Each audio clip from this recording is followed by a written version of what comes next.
I'm CommanderNici, and this is your favorite podcast on gaming. At least, I hope so. Hello, and welcome to a new episode of Nikki's Gaming Universe.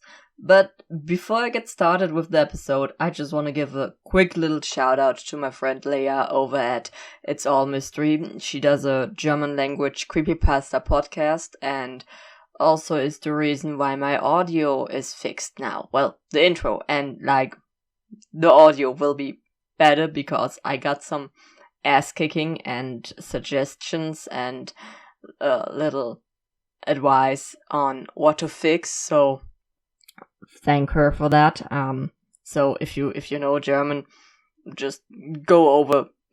I'll put a link in the description. Go give her a listen, maybe a follow on Instagram, some likes, some comments, some good ratings. She really deserves that. She really does an amazing job, and yeah, which brings me actually to today's episode's topic. Because the temperatures are still up, it's really, really warm, and, I think there's a good cure for all that heat. It's chills running all over your body. I'm going to talk about some creepy shit in video games. And since it's not Halloween yet, I'm going to focus on creepy shit in non-horror games. So, let's get started with the spooky stuff. And on the topic of summer heat, let's talk about Firewatch and walking sims in general, because Gone Home, I gotta be honest, I've only watched a let's play of that game so far, but so many people all say about Gone Home that they think the game is scary, and it really is. The whole game is dark, and you go room by room and turning on lights and exploring, and maybe you're just primed from different games that if something in a game is too quiet, there's gotta be something that is about to happen, something to jump out at you, just things happen in video games with a scary atmosphere. And same with Firewatch, there's this whole mystery, and all the time you're just thinking, oh my god, there's something going to happen to the protagonist.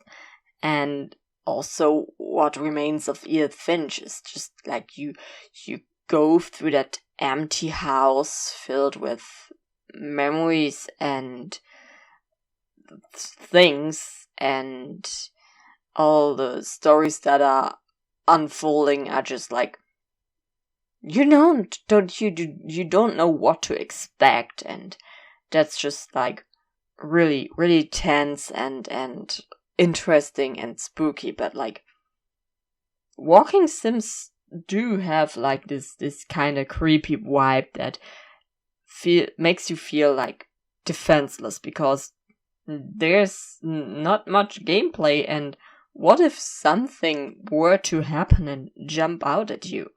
There's no combat systems in walking sims. That's scary. Talking about unexpected things, can we just take a moment to, I don't want to say appreciate, but that one bug, glitch, whatever in Sims 4 that turns just random Sims into those really, really, really fucked up spider abominations? That's horrifying. What the how does that even happen?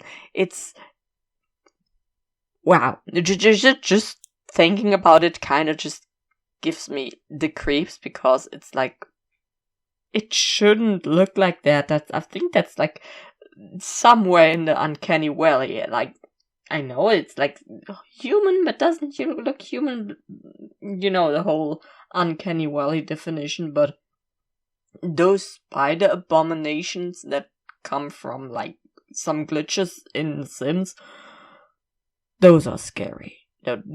They scare me. They look so fucked up. It's nope, a big nope from me.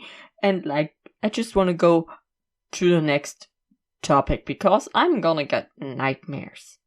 Speaking about nightmares, that nightmare sequence in Life is Strange.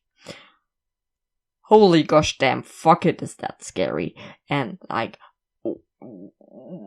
and I'm gonna just take a bit out of a future episode, possible future episode. I still making plans for future episodes and stuff.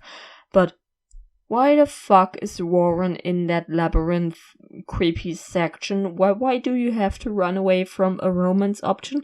That doesn't make sense to me when he is like, Max, come here, Max. Let's go ape, Max. That's terrifying. It's terrifying. And like, having like this whole stealth section all of a sudden, it's really, really uncomfortable, and having to go and look around the corners and turn back time when you mess up, and just timing everything perfectly in a game that's absolutely not made for stealth. Having to do stealth. Oh, it's so stressful and scary. Another nightmare that's something that really stuck in my mind is the one in The Legend of Zelda Twilight Princess, when like the Shadow Links and then that little, not little girl, that chick from the village Link is from, is suddenly like there with the dagger, and everyone has those soulless white pupilless eyes. It's terrifying. And like, I know the Twilight Princess is already a pretty dark Zelda game, but like that nightmare sequence there, wow, just nope, big nope, scary, nope. As you can see, like the Halloween episodes are going to be really special, because if stuff in non-scary games already freaks me out that much, it's going to be fun on Halloween, okay?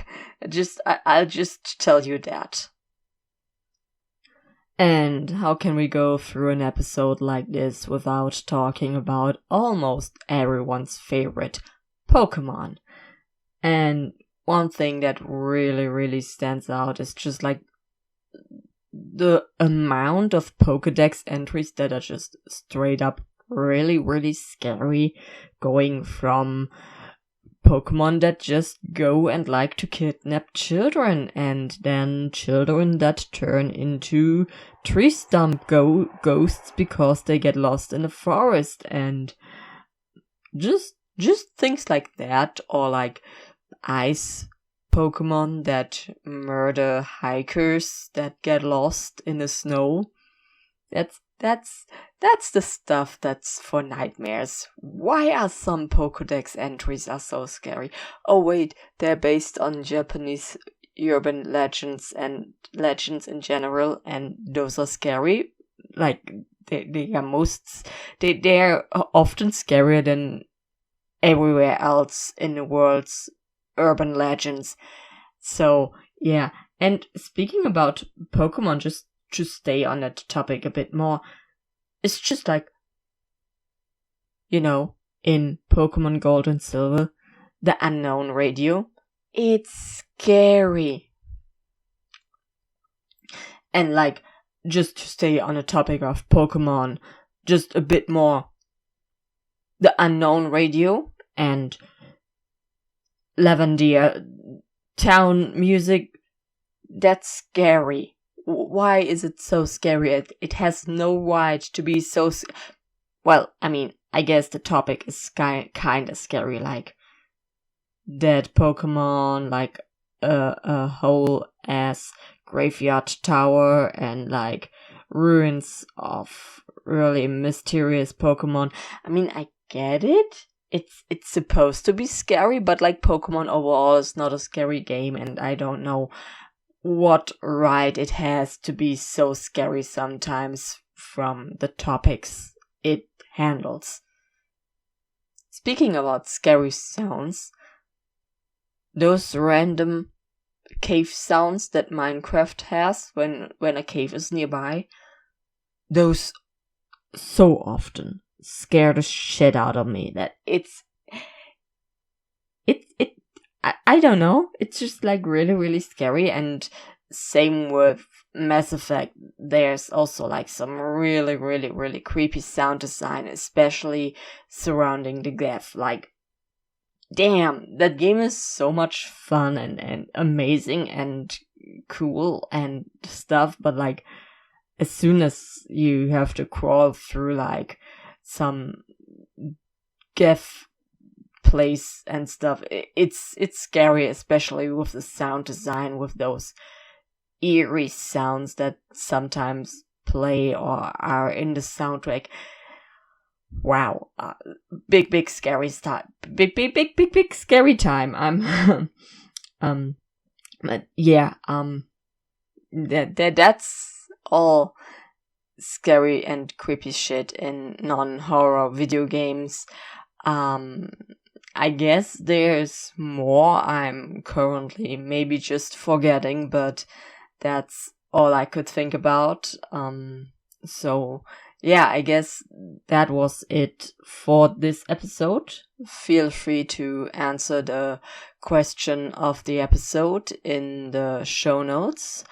I will post every important link in the description. Feel free to follow me on my social media. And yeah, I don't know, that was it. Hear you next Tuesday for a new episode of Nicci's Gaming Universe. This episode was a mess. I'm sorry. Bye.